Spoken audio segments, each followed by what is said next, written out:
Okay, so let's try to answer problem number 2. So sabi dito, class, determine the smallest moment of inertia I required for the beam shown so that its maximum deflection does not exceed limit of 1 over 360 of the span length. So binigyan tayo class dito ng limit for the maximum deflection. 1 over 360 lang daw ng span length. So ano yun? So ilagay natin dito, y max daw, dapat hindi lumagpas ng 1 over 360. Ano ba yung span length natin dito? In our case, yung span length natin is 6 meters. So, ilagay ko dito 6 meters. Okay? So, ngayon, kailangan natin nakuha yung maximum deflection nito. Actually, based on the figure alone, you could predict the location of the maximum deflection at the center already. Bakit? Kasi nga, this is symmetric beam, no? Symmetric na simply supported. Ngayon, kapag that's the case, of course, the maximum deflection will happen at the center already. You already know that, no? Pero for me, isolve na rin natin yung location just for the sake of calculation. Okay? Para medyo masanay kayo sa pag-calculate ng location ng maximum deflection. Okay? So, the first thing we need to do is to establish x and y coordinates. So, ito yung y ko, ito yung x ko, center line. And then next one is we need to cut. So, i-cut natin. Cut ko dito, class. Tapos, ang distance nito, ang distance from here to here, tawagin natin x. Okay? So, again, kailangan natin mag-create ng moment equation. So, how do we get the moment equation? By the way, counterclockwise, pag left side consider, kailangan muna natin makakuha ng reaction or RA. O madali naman yung RA kasi this is just a simply supported beam, uniform loading all throughout. That is just equivalent to WL over 2. So in your case, that is 45 times 6 over 2. So that's 135. So ilagay natin yan, 135 si RA. Okay? So now what's next? Oh, we need to isolate our cutting plane. So dito ko na lang lagay yung isolation ng cutting plane, ha? Para medyo maliit. Okay? So we have here 135 kilonewton. From here to here, this is x. And then we also have the uniform loading. Okay, so yung uniform loading nating last, this is 45 kilonewton per meter. Okay? Direction of the moment is counterclockwise. So we need to get the moment equation as a function of x. So m, opposite direction positive, same direction negative. So this one is 135 x minus 45 x times x over 2. Ano nangyari yon? 45 times x, that is the area of the uniform load. X over 2 is the centroid, no? Pag nagmo-moment ka dito sa point na to. Okay? So now what's next? So, kailangan natin i-plug in yan sa EIY double prime. And i-simplify na rin natin. So, that's 135 x. Tapos, pwede natin simplify yan. Minus 22.5 x squared. Okay? So, integral natin. So, EIY prime is equivalent to 135 x squared over 2 minus 22.5 x cubed over 3 plus C1. Okay? So, another integration. So, ang mangyayari, EI y is equivalent to 135 x cubed. 2 times 3, that is 6. Minus 22.5 x raised to 4. Isip ko lang. X raised to 4 over 3 times 4. That's 12 plus C1x plus C2. Okay?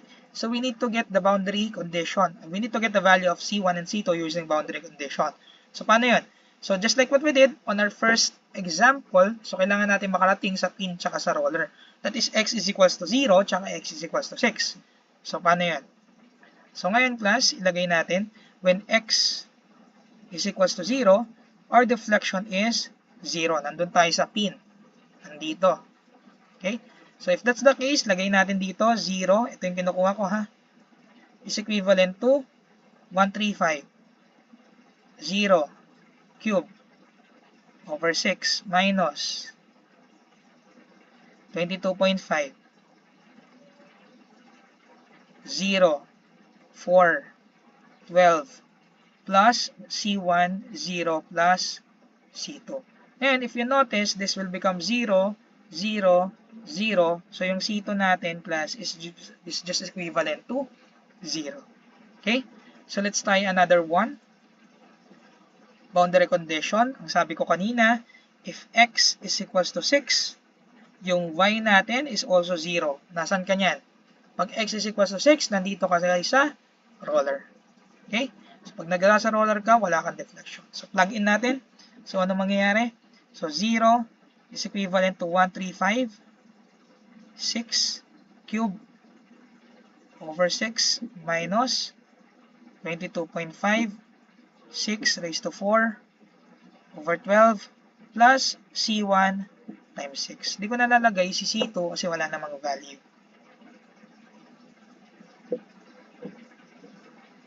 Okay? So ngayon, paano gagawin natin dito? So determine natin yung C1 using shift solve.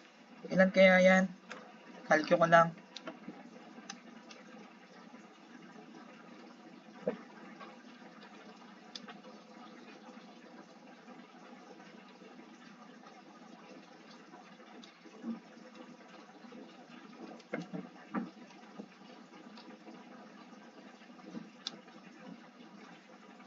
So, ang nakukuha ko class is negative 405. So, ngayon, we can now calculate for the maximum deflection. So, paano yun? So, alamin muna natin yung location. Pero again, alam naman natin na 3 yun, no? Pero i-calculate na rin natin yung location. Paano? So, sabi natin, to compute for the y max, dapat yung slope mo ay equal to 0. Okay? So, now, let's determine the value of x. So, gamitin natin yung second equation. So, ang mangyayari, so 0 is equivalent to 13.135 x squared. By the way, isang segment lang naman ito, so wala ka ng case. Hindi naman kasi nagpalit ng loading, no? 405. Okay, what's the value of x?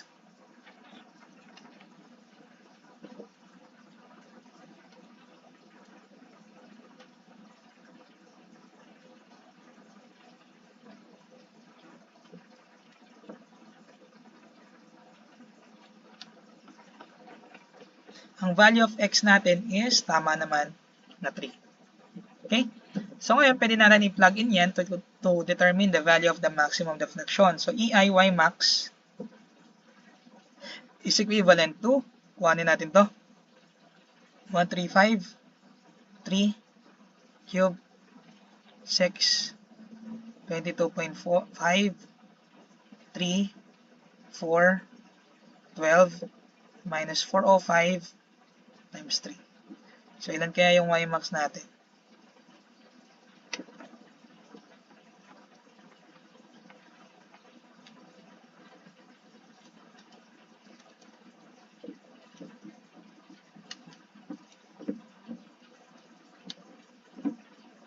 So, this is negative 759.375. Ngayon, class, over EI. Hindi naman yan yung hinahanap sa atin. Ang hinahanap sa atin yung value ng I. And then, giniven tayo ng value ng E. Pero, ang gusto ko sanang gawin is all of the units must be in Newton tsaka millimeter. Para madali mag-convert, no? So, ano bang unit ng 200 GPa?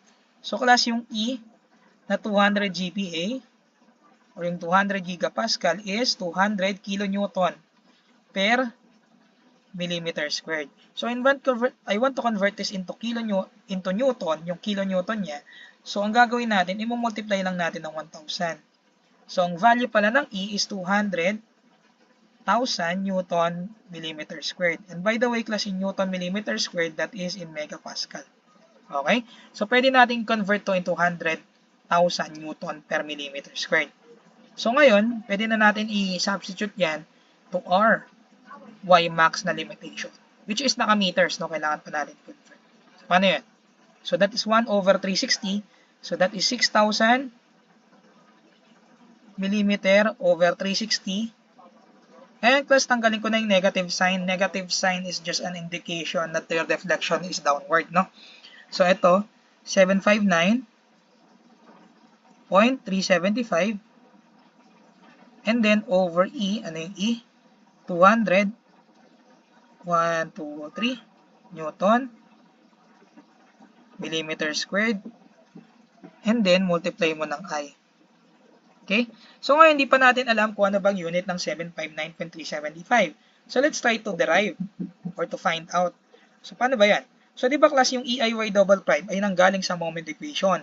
And usually, ang unit ng moment is kilonewton meter.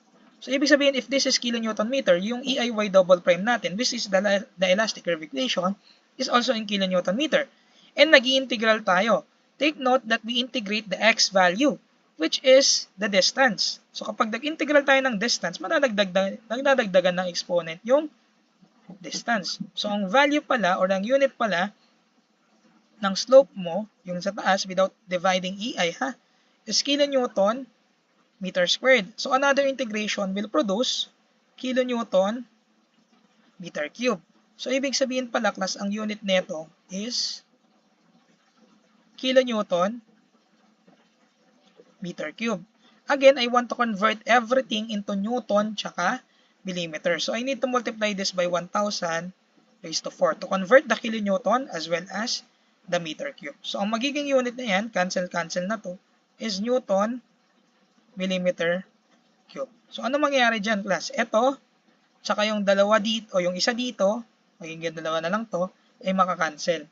So, ano mangyayari sa denominator? So, yung Newton dito makakancel. And then, yung millimeter squared, tsaka yung millimeter squared na natira, mag-a-add kasi denominator to, na nasa denominator pa. So, mag-a-add lang yan. So, the resulting unit must be equivalent to millimeter raised to 4. So, ano yung value ng I? So, ang value ng I is 227.8125 times 10 raised to 6. So, lagay natin. 227.8125 times 10 raised to 6. Millimeter raised to 4. So, this is now your answer for, ulitin ko lang ha. Tama ba? 8125.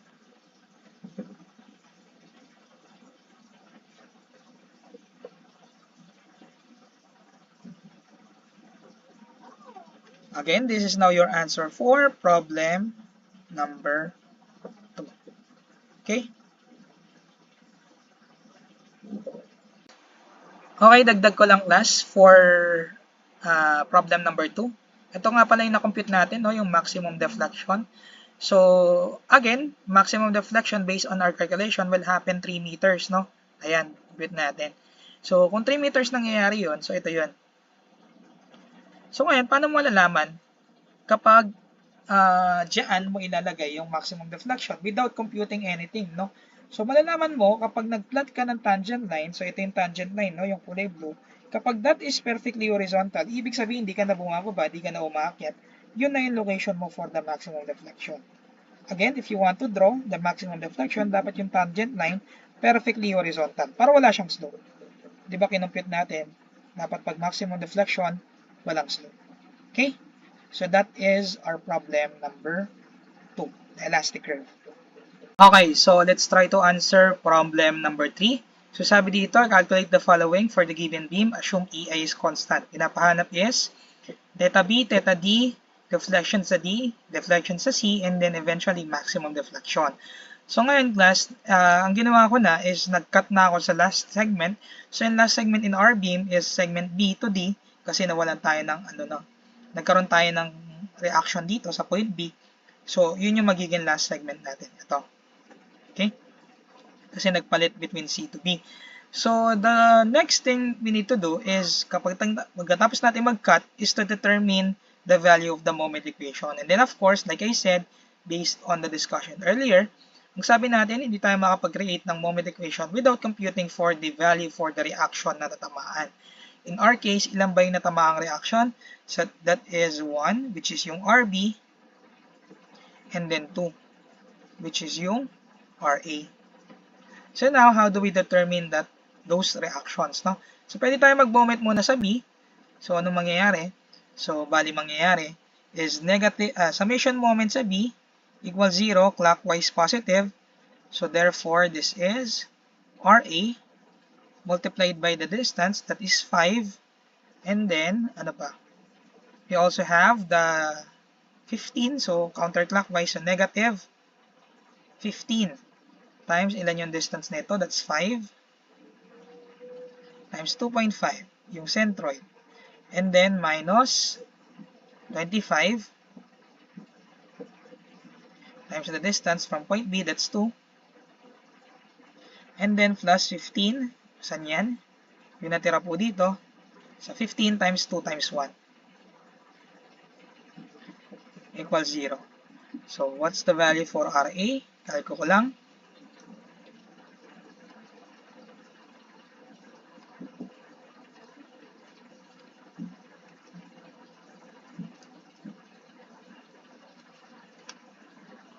So the answer here is 41.5 kilonewton.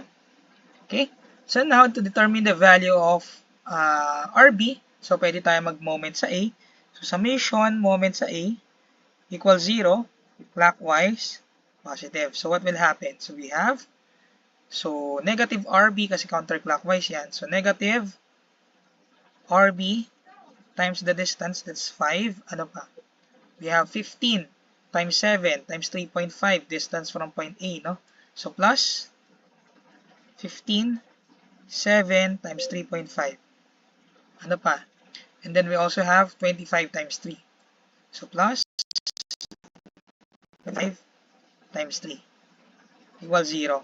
So what's the value for RRB? So negative x5, 7.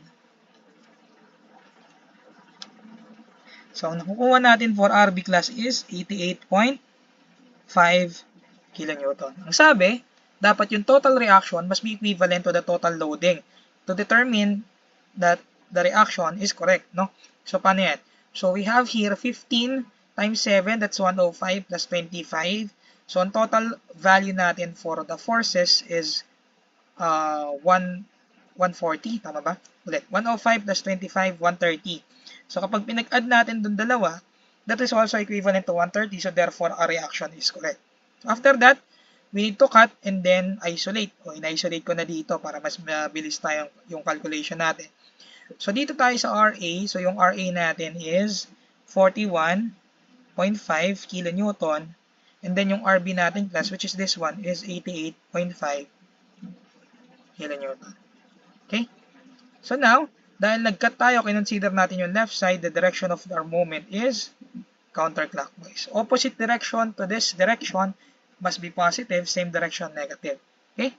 So let's create moment equation. So paano yun? So M is equivalent to, ito opposite direction, so 41.5 times X, ano pa? Or 41.5X. Ano pa? So we have negative 15. Negative 15 x times x over 2, yung centroid, no? And then we also have negative 25. So negative 25, so yung distance niya from point here is x minus 3. So dapat naka-bracket yan, no? 25 bracket x minus 3, and then plus, kasi opposite to, no? 88.5. So plus 88.5 bracket x minus 5 bracket. Okay? So anong gagawin natin? I-plug in natin sa elastic curve equation. So ano mangyayari? So EIY double prime 41.5 x, this is minus 7.5, simplify na natin, no? X squared, this is negative 25 bracket x minus 3 bracket plus 88.5 bracket x minus 5. Okay? So another integration that will be equivalent to, or integrate natin for the first time. So that is 41.5 x squared over 2 minus 7.5 x cubed over 3 minus 25 bracket x minus 3 bracket squared over 2 and then plus 88.5 bracket x minus 5 squared over 2. Don't forget your constant. Okay? So another integration, so that would be EI y is equivalent to 41.5 x cubed. 2 times 3, that is 6 minus 7.5 x raised to 4, 12 minus 25 x minus 3 cubed over 6 plus 88.5 bracket x minus 5 squared o cube over 6 plus c1x plus c2. Okay? So now, next step is we need to get the value of c1 and c2 using boundary condition. Ang boundary condition natin ay support, which is yung point A tsaka point B. Okay? So start tayo with our first boundary condition when x is equals to 0, y is equals to 0. Of course, alam natin kapag x is equals to 0, nandun tayo sa support. So kapag nasa support tayo, wala tayong deflection dyan. So as you can see here in our equation, if y is 0 tapos x is 0, ibig sabihin ito ay 0, 0, 0, 0, 0. So pwede ko bang sabihin na C2 is equivalent to 0? Tama, no? Kasi yung C1 na natin, meron din x. And remember, x is equals to 0. So C2 must be equivalent to 0. Shortcut na lang natin. Okay? Anong next? Asan yung pangalawang support? Nasa x is equivalent to 5. Hindi po 7 ha. 5 po kasi nandun po yung support. Okay? So lagay natin, when x is equivalent to 5, y is equivalent to 0. So plug in natin dito yan. So ano mangyayari? So we have 0 is equivalent to 41.5 times 5 cube over 6. And then minus 7.5 5 raised to 4 over 12 minus 25 5 minus 3 cube over 6 and then plus 88.5 bracket 5 minus 5 cube over 6 plus C1 times 5. Okay? So give me the value of C1. So ilan kaya ito? So solve ko lang. 5 cube 6 7.5 5 is to 4 12 minus 25 5 minus 3 cube 6 plus magiging 0 na pala ito, no? Plus x times 5.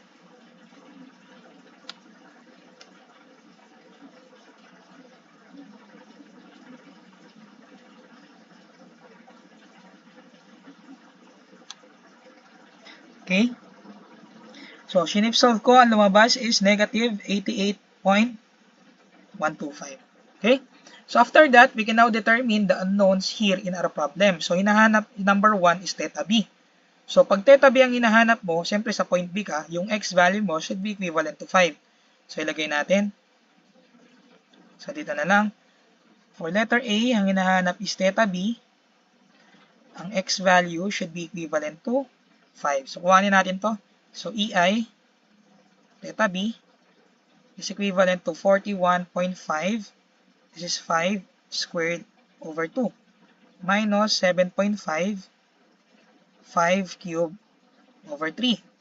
Minus 25, 5 minus 3 squared over 2.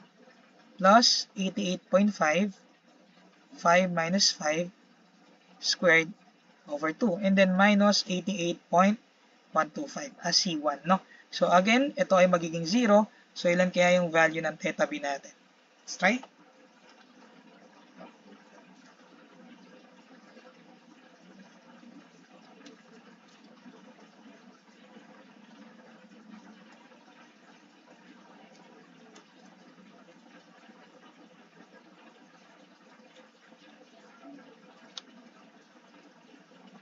So, ang nakukuha ko is 68.125 over EI. Again, positive sign means that the rotation here is counterclockwise. No? Okay, let's see if we're correct. So, tama naman. Okay? So, next one is theta D. So, para makuha mo si theta D, x value should be equivalent to 7. Okay? So, plug in natin yan. So, B, theta D, x should be equivalent to 7. So, bali ko kopyahin ko lang to, papalitan ko lang yung 5 ng 7. Okay? So, EI, theta D, is equivalent to 41.5, 7 squared over 2, minus 7.5, 7 cubed over 3, minus 25, 7 minus 3 squared over 2, and then plus 88.5, 7 minus 5 squared over 2, and then minus 88.125. Okay? Let's try to calculate. Theta din natin is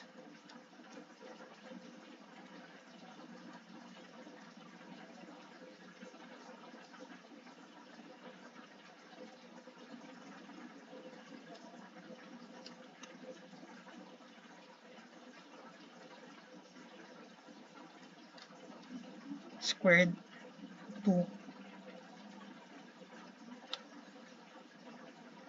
So, ang nakukuha ko class is 48.125 over EI. Okay, so positive ulit.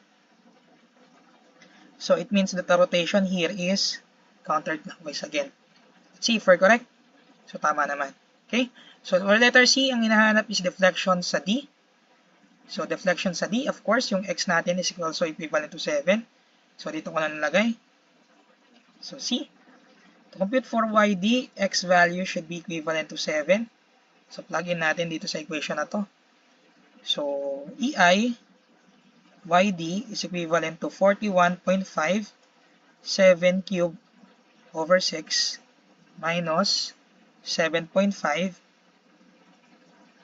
7, 4 over 12. Tama ba? Ayun. Cube minus 25, x minus 3. 25, x, so 7.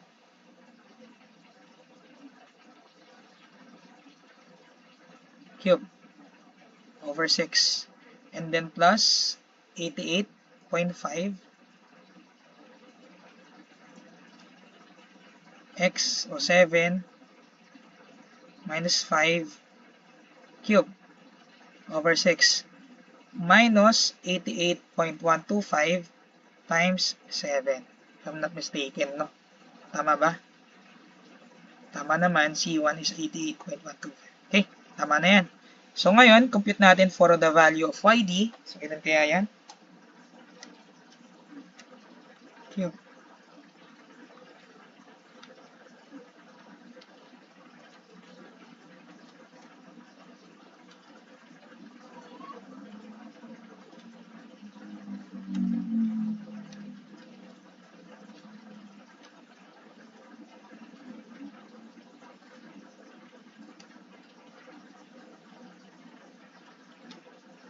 Minus 88.125.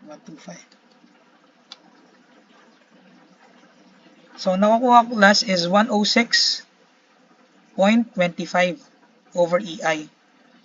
So, anong ibig sabihin ng positive sign sa deflection? It means that the deflection is upward, no? Actually, naasahan na natin na upward yung deflection kasi as you can see in our figure, for example, this is a flexible ruler, tapos diniinan mo dito, so of course, yung point D aangat talaga, no? So, ine-expect mo talaga na yung point D should be a positive value. Ngayon, kapag nag-negative yung value ng D mo sa calculation, so alam mo naman na aakyat siya, magdalawang isip ka. You have to double check your calculator. Hindi lang basta input ng answer. You have to think about the behavior of the beam in order for you to achieve a correct answer. Okay?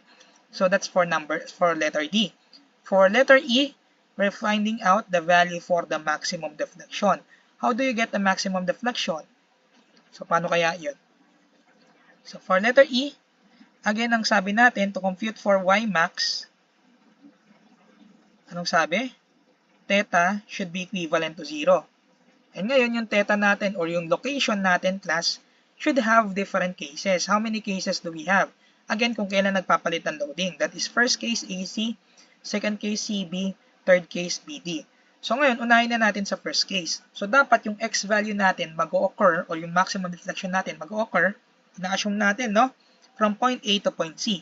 Yung x value natin dapat hindi lumagpas ng 3 meters. So paano yun? So ngayon, lagay natin 0, x. So dapat hindi. Greater than 0, pero less than 3. So kapag ganun yung scenario, class, since slope is 0, using equation of the slope, we can take this 2 as 0. Kasi any number less than 3 will make this expression 0 kasi magne-negative yung parenthesis. So yung first case natin, isi-0 natin yung slope at hindi natin isasali to. Ito lang tatlo tsaka yung C1 yung isasama natin. Okay? So paano yan? So bali ganito, class. So 0 is equivalent to 41.5 x squared over 2 and then minus 7.5 x cubed over 3. Again, ulitin natin, hindi po natin isasama si 25 tsaka si 88 kasi nga any number na less than 3 will make this expression 0. So rerekta na tayo sa C1 which is 88.125. So ilagay natin dito negative 88.125. O nga pala, class, kapag nag-solve kayo ng shift solve or if you are using shift solve in your calculator, reminder that this is a third degree. So kapag third degree, ibig sabihin may tatlong solution or may tatlong sagot in this equation.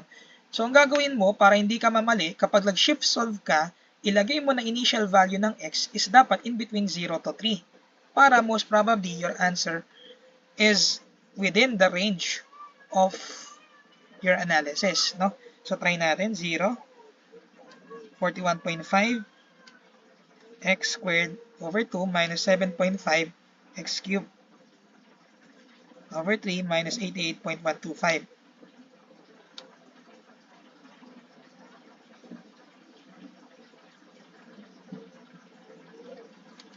So klase class, kapag hindi within the range ng 3 yan, maaari ka makakuha ng maling sagot. Maaaring negative or maling mas malaki sa 7, which is 7 lang naman yung span ng ano natin, no? Ng beam natin.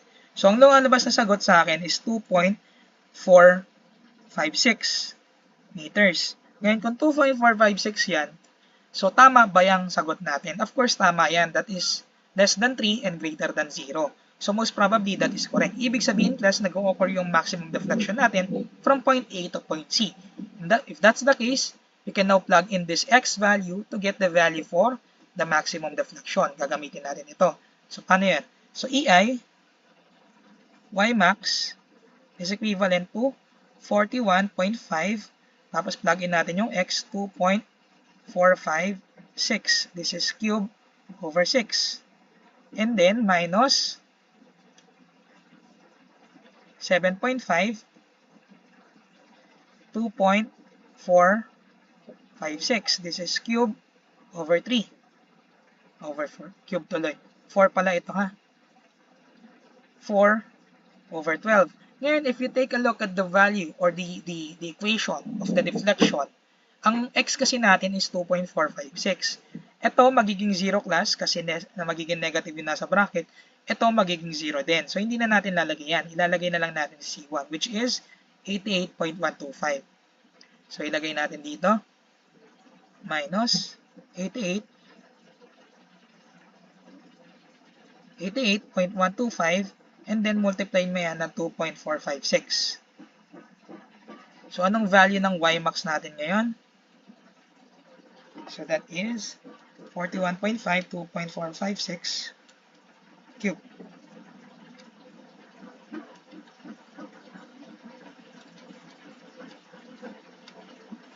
Four, 12,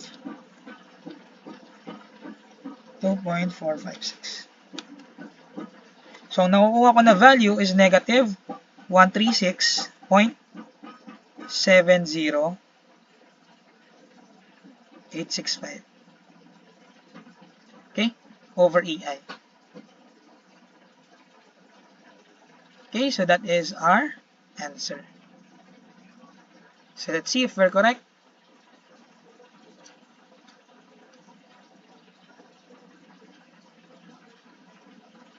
So, ayun, negative 136.709. Okay? So that's how we answer problem number 3. Okay, so for problem number 3, dagdag lang natin, no? This is the elastic curve of problem number 3. Yung pulang linya represents the deflected shape of the beam. So ano to?